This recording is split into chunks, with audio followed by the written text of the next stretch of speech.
So I walked. I started. I had this small backpack. I had a sleeping bag. It was 8 pounds total, so it wasn't a lot to walk across the country. I mean, it's nothing compared to the 300 pounds, but still, I knew it was too much. But I had a sleeping bag. I had a spare dhoti. I walked in the traditional sannyasa attire, so orange last year. And then I had a 1 liter bottle of water. That was my water. Instead of 6 gallons, I carried 1 liter.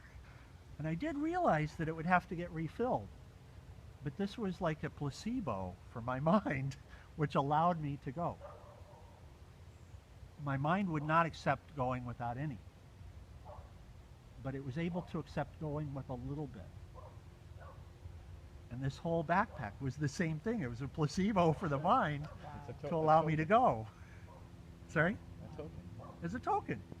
Okay, I'll give you something. So, and I'd carry food for the day. And you know what had resonated with me was Jesus' teaching, do not worry for the morrow, let the morrow worry for itself. In other words, tomorrow is perfectly fine on its own. Leave it alone. Don't worry about it. It'll be okay. Let it worry for itself. And that had resonated. So I said, okay, so here's my deal then. My rules, we always have to have rules. My rules were, I won't ask for anything.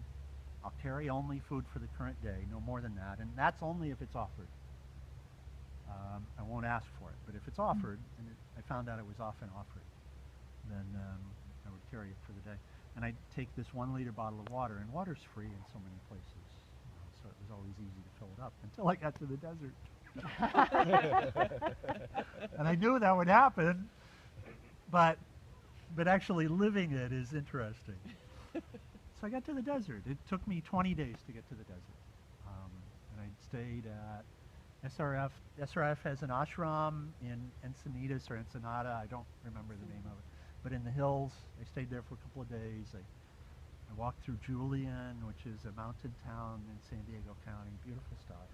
And I was never really apart from people, and I was never apart from the gas station that had water, and except I'd had these miraculous experiences, but I hadn't seen any pattern in them, because people did offer food. And the other part of it is I was learning how to serve through kindness.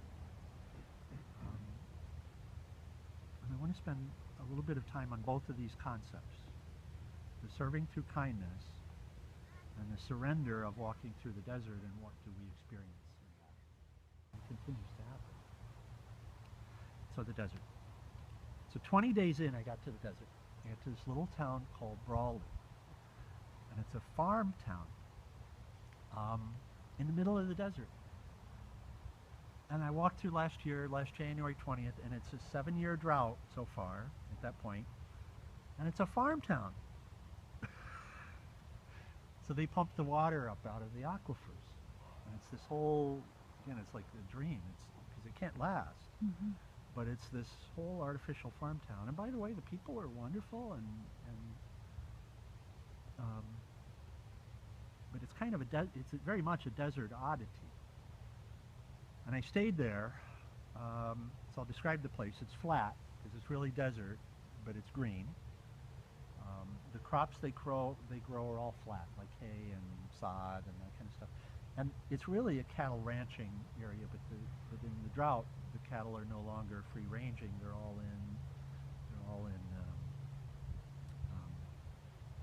what's it called? There's a term. Feedlots? They'll come feedlots. Yeah. They're all in feedlots. So, the torture chambers for the cows. It's really terrible stuff, terrible existence for them. But that's the town, and that's the character of the town. And there's a irrigation canal that runs around it, and there's a center of town, and then the farm is spread out around it. So I arrived on the 20th. It's a Saturday. I arrived 6 p.m. and I know tomorrow I'm going to find out what it's like to run out of water. Well, okay, I laugh about it because I found out. You don't have to laugh, but you will. When you find out, you will. So I said, tomorrow I'll find out. But my mind was in a terrible state because I had such fear and such anxiety about this. And again, intellectually, there's a knowing, okay, Peace Pilgrim did this for 28 years. And I've committed myself to the divine. I've committed myself to service. And by the way, even if I die, I don't really die. I mean, this understanding existed at a deep level. So I was in the place where I was ready to go. But my mind was not. So and it was coming. And it was bringing all of this silliness. It was bringing, get a job. There's really no meaning in this. Why are you doing this? Get a job. You can go back. You can beg a job. You don't need as much money now, but you can get something. And the girlfriend that I was engaged to, she'll still take you back. I mean, the mind is bringing all this stuff back. And so I decided to stay an extra day and practice yoga full time that day. I hadn't been able to. And in the walk, it's really not possible to practice what we think of as yoga, but the walk itself is yoga. The walk itself is a practice of yoga. It's just not done in a studio. So I practiced asanas twice that day and seated meditation and a lot of time with pranayama, and all of this was focused on trying to bring the mind back to some sense of quiet so that I could go. And finally it happened, and the morning of the 21st, Sunday morning, I left. And I was staying in a motel. I still had a little bit of money left at that point, even though I knew that would go too. I knew at some point I'll know what it's like to run out of money also. I think I had $300 or $400 left at that point, so it was only a few days or so after that was gone too. But I was standing in front of the motel. And to my right was the town of Brawley. And even though it's a Sunday, I knew that there were a couple of markets open. And I had my 1 liter bottle, and I had a little bit of food in the bag just for the day. And that was all. So I'm prepared, as prepared as I'm going to be physically. To my right's the town, to my left is the desert. 14 miles away is the irrigation canal, and that's the real desert. 72 miles away is Yuma, Arizona, and that's my destination, and that's a little more than 3 days walk.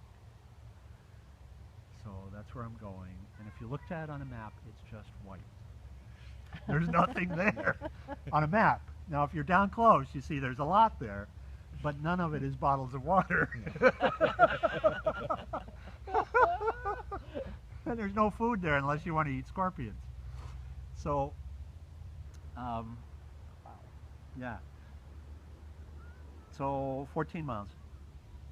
Okay, but the mind said first, but over here there's town, there's stores. At least get some oranges and apples, very specific, oranges and apples, because then you'll hydrate. And now I look at it back and I say, what silliness that is. Yeah, that'll give you an extra couple of hours. But still, that's where it went. And then this voice comes, this inner voice, just resonant inner voice, and it said, did I not tell you to let the morrow worry for itself? Very specifically, literally that. Did I not tell you to let the morrow worry for itself? To which I could not fight. So I went. Okay, without the apples? I'm ready. I have to go. Without the apples, without the oranges. I did not go to the market. No, did I not tell you to let the morrow worry for itself? I had everything I needed for the day, and I had to trust. I had to trust. Or be willing to die. So, here we go. So I went. 11 a.m. That was checkout time. I didn't get out at 10:59. I got out at 11 a.m. and I turned left, and I walked towards the desert, and I walked along this Highway 78. Eerily quiet, so dark, and I was yet to walk past these 2 feedlots.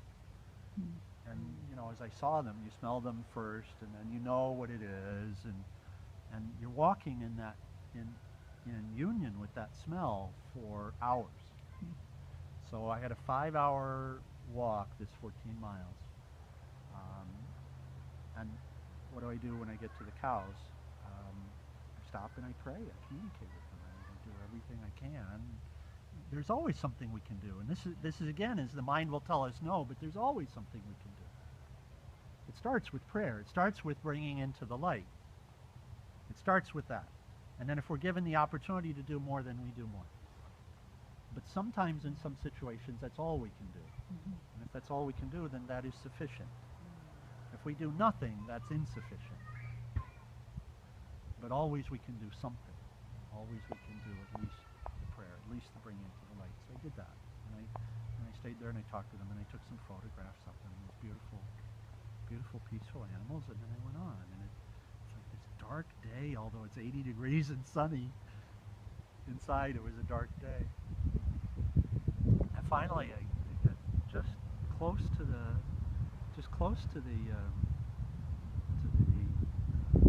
canal, the irrigation canal. I was still a few hundred feet or so short of it, but I could see it out there. And I stopped and I sat on a concrete abutment. I had consumed the last of the water that was already gone. I'd eaten all the food. So I sat to rest for a little bit. And while I was sitting there, and so one more thing I should describe. This is key. There's the main road, 2-lane road, and then every few hundred feet are farm roads. Now it's factory farming, so this is all corporate stuff. And the farm equipment is this really large combines and all of that. They're not tractors, they're heavy equipment. And it's Sunday, so no one's working. Everyone's got the day off, and the farms are not going. And these farm roads, every few hundred feet, there's nobody on them. Because that's all they exist for, is to move the equipment around. And this 2-lane road, and I'm sitting, and in front of me is the farm road, right here, one of those. And to my right is the 2-lane, Highway 78. I'm sitting there, and I close my eyes a little bit, and just go inside for a short time. And then I had my phone in my hands, and I looked, and it was the last time I had phone signal for a few days, so I just checked messages, and I posted something on Facebook, and I closed it up, and I look up, and there was a white truck in front of me, pickup truck, and a man was in the truck, and his passenger window was rolled down, and he's motioning me over to the truck. And I got up, big smile, hi, how are you? And I reached out and shook his hand. He didn't say anything, but he handed me a plastic bag, a shopping bag. And the shopping bag had stuff in it. And of course I knew right away, this is stuff for me, this is food, whatever. I saw some water in there. That was actually all I saw, but I knew it was more than that. Oh my God, thank you. Wow, that's so kind of you, thank you.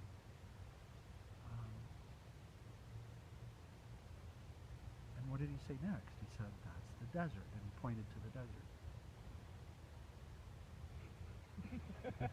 Really, I mean, that's what he said. That's the desert. It seemed obvious, by the way. He implied a lot. You want to make sure you knew. This is surreal. I mean, that's the desert. So if you're going through the desert, you're going to need some of this. So I felt the need to respond. I said, yes. He said, you're going to walk through the desert. He didn't say it like a question. He said, you're going to walk through the desert. I said, yes. He said, the desert's going to kill you.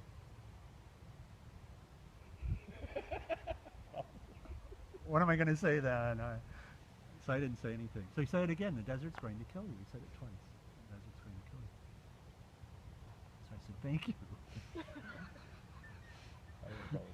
Again, I felt I had to say something. So I'm thanking him for the food. Like, I'm done with this conversation. Because my mind's been telling me this whole time. Right, and you're just telling me what I already know. That's not it. So he drove up. And I went back and I sat down and I took inventory in the bag. And in the bag are, get this, 3 oranges, 1 apple, a 1-liter bottle of vitamin water, a 1-liter bottle of mineral water, a Ziploc baggie full of shelled walnuts, like this size, larger than the sandwich bag, the quart-sized bag. And in the bottom of it are a dozen peppermint barrel candies. Now these are not the discs. The barrel are the larger candies, if any of you have ever had them, and they're kind of chewy. And this was my favorite candy when I was a child. When I was like 10 to 15 or something like that. This was my number one favorite candy. Yeah. Right? Wow. Yeah. Wow. So now he's driven off, and now I'm left with this.